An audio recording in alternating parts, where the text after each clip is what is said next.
इस्लाम महान है, इसे कबूल कर लो, जिंदगी जन्नत बना दूंगा।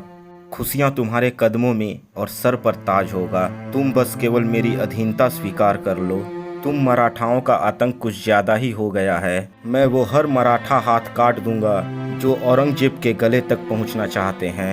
इतने में संभाजी महाराज बोल पड़े, औरंग, अगर मेरे हाथ न बंधे होते तो महादेव की सौगंध मैं तेरी गर्दन उखाड़ देता। बात 1680 की है। छत्रपति शिवाजी महाराज की मृत्यु के बाद मराठा कमजोर पड़ने लगे। औरंगजेब शिवाजी की शक्ति और विवेक से अच्छी तरह परिचित था, इसलिए अब उसे लगने लगा कि छत्रपति के जाने के बाद मराठाओं की हार निश्चित है और शिवाजी के बाद उनका पुत्र ज्यादा समय तक नहीं टिक सकेगा।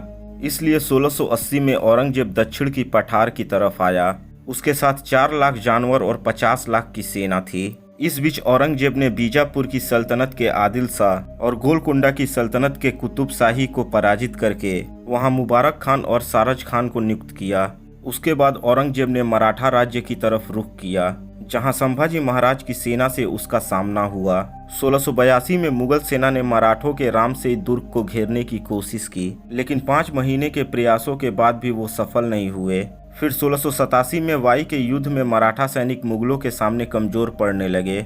वीर मराठों के सेनापति हम्बीराव मोहिते शहीद हो गए और सैनिक सेना छोड़कर भागने लगे। 1689 तक स्थितियां बदल गई थी। मराठा राज संगमेश्वर में शत्रुओं के आगमन से अनभिज्ञ था। ऐसे में अचानक आक्रमण से मुगल सेना महल तक पहुंच गई और संभाजी के साथ कवि कलेश को बंदी बना लिया गया। उन दोनों को सिकड़ों से जकड़कर हाथी के पैरों से बांधकर औरंगजेब के कैंप तक लाया गया। मुगल बादशाह औरंगजेब को पहले ही यह खबर पहुंचा दी गई थी कि संभाजी महाराज कैदी बना लिए गए हैं। उसने इस खुशी में एक बहुत बड़े महोत्सव के आयोजन की घोषणा की। पूरे मार्ग में विजयी सेनापतियों के लिए लोगों ने उत्सव का आयोजन किया। जश्न के लिए शेख निजाम का चित्र बनवाया गया। सारे मुगल पुरुष रास्ते में और झरोखों से झांकती स्त्रियां बुरखे के भीतर से हारे हुए मराठा को देख रही थी। कोई उन पर हंस रहा था तो कोई अपमान करने के लिए उनके मुंह पर थूक रहा था। लेकिन मुगल सेना में जो राजपूत सैनिक थे, उन्हें संभाजी महाराज से बहुत ज्यादा सहानुभूति थी, लेकिन वो कर भी क्या सकते थे। संभाजी महाराज ने लोगों को ललकारते हुए कहा कि या तो मुझे खुला छोड़कर सम्मुख युद्ध कर लो या फिर मुझे मारकर इस अपमान से मुक्ति दो। इससे सब डरकर पीछे हट गए। यह ऐसा दृश्य था कि लग रहा था कि यह शेर की दहाड़ है। इस तरह 5 दिन चलने के बाद पूरी सेना औरंगजेब के दरबार पहुंची। औरंगजेब ने जैसे ही शंभू राजे को देखा, वो अपना सिंहासन छोड़कर नीचे आया। उसने कहा, तुम मराठाओं का आतंक कुछ ज्यादा ही बढ़ गया है। तुम शिवाजी के पुत्र मेरे सामने खड़े हो, यही तुम्हारी बहुत बड़ी उपलब्धि है। ऐसा कहकर औरंगजेब ने अपने अल्लाह को याद करने के लिए घुटने टेके। इस पर कवि कलश, जो कि जंजीरों से बंधे एक तरफ खड़े थे, उन्होंने शंभू राजे से कहा कि हे राजे, देखिए आलमगीर खुद अपने सिंहासन से उठकर आपके आगे श्रद्धा से नतमस्तक होने आया है। कलश ने इस विपरीत परिस्थितियों में भी वीरता का परिचय दिया। यह सुनते ही औरंगजेब आग बबूला हो गया और दोनों को तहखाने में डालने का आदेश दिया। कुछ मुगल सैनिकों ने संभाजी महाराज को सुझाव दिया कि वे अपना पूरा राज्य और सभी किले औरंगजेब को सौंप दें, तो औरंगजेब आलमगीर उनकी जान बख्श देगा। महाराज ने साफ इनकार कर दिया। उसके बाद संभाजी और कवि कलश के ऊपर यातनाओं का एक दौर शुरू हुआ। इसके बाद संभाजी महाराज और कवि कलश को कैद से निकालकर घंटी वाला टोपी पहनाया गया और उनके हाथों में झुंझुना बांधकर उन्हें ऊंटों से बांध दिया गया और उन्हें तुलापुर के बाजारों में घसीटा जाने लगा। लोग लगातार उनका अपमान कर रहे थे और उनके मुंह पर थूक रहे थे। उन्हें जमीन पर घसीटा जा रहा था, जिससे झुंझुने की आवाज साफ सुनाई दे रही थी। मुगल अपनी असलियत दिखा रहे थे। मंत्री कलश भी ऐसे में हार मानने वाले नहीं थे। वे लगातार जय जगदम्बा का जाप कर रहे थे। उन दोनों के बाल खींचे जा रहे थे और इस्लाम कबूल करने को कहा जा रहा था, लेकिन उनके आंखों में आग था। वे बार बार केवल और केवल मना कर रहे थे। उन्होंने जवाब में कहा कि हिंदुत्व सभी धर्मों से ऊपर सच्चा और शांति प्रिय धर्म है।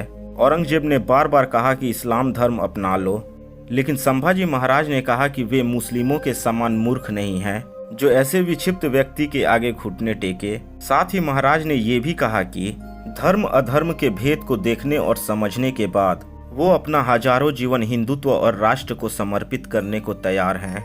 इससे पहले के इतिहास में कोई इतना खुलकर इस्लाम के खिलाफ नहीं बोला था। औरंगजेब ने गुस्से में आकर आदेश दिया कि महाराज के सारे नाखूनों को उखाड़ दिया जाए, घावों पर नमक छिड़का जाए और उन्हें घसीटकर मेरे सिंहासन के नीचे लाया जाए।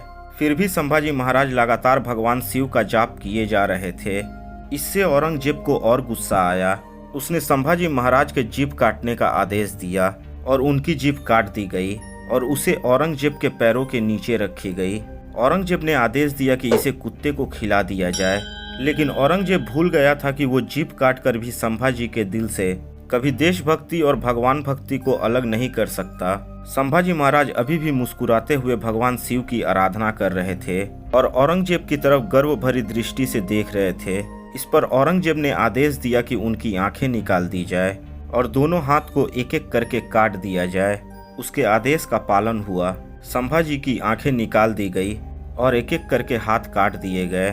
फिर भी उनके दिल में अपने पिताजी वीर छत्रपति शिवाजी महाराज की यादें थी, जो उन्हें ऐसी विपरीत परिस्थितियों का सामना करने के लिए प्रेरित कर रही थी। संभाजी को नहीं झुकता देख औरंगजेब ने आदेश दिया कि उनके सिर को धड़ से अलग कर दिया जाए। इस आज्ञा का पालन 11 मार्च 1689 को हुआ। उनके कटे हुए सिर को जनता के सामने चौराहे पर रखा गया, जबकि उनके शरीर को छोटे छोटे टुकड़ों में काटकर तुलापुर के कुत्तों को खिला दिया गया।